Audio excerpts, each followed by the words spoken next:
So my dear friends, today we are taking here next type of noun.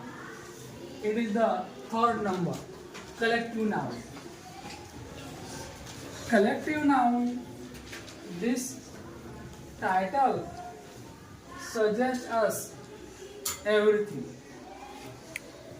हे शीर्षक आम्हाला सगळं सांगतं. कलेक्ट म्हणजे काय? एकत्र गोळा करणे, नाही का?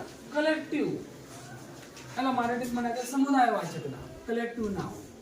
मग कलेक्टिव्ह नाव म्हणजे काय? नेमकं व्यक्तींचा, वस्तूंचा, स्थळांचा, पक्ष्यांचा, प्राण्यांचा समूह.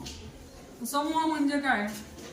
एक नाही तर एकापेक्षा, दोनपेक्षा जास्त, चारपेक्षा, एकापेक्षा जास्त.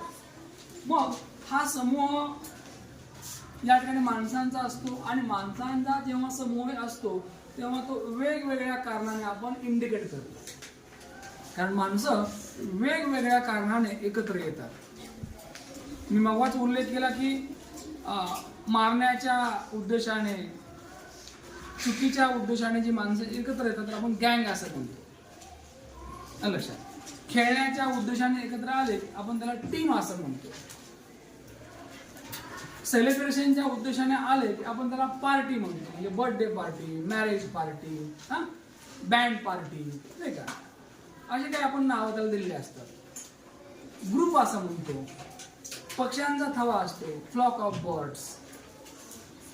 मग या वेगवेगळी नावं आपण त्यांना देतो आणि मग त्या ठिकाणी जे आपण नाव देतो, whatever we use the word there is called a collective noun. मग या ठिकाणी काही उदाहरणं आहेत. पार्टी, टीम, ग्रुप आणि बंच. जसं पहा की फुलांचा बंच असतो. फळं घेतल्या आपण तर ते डझनावरी आपण घेतो. वह्या घेतल्या आपण त्या डझनावरी घेतो आपण. आता डझन असं म्हटल्यानंतर एक वही असते का?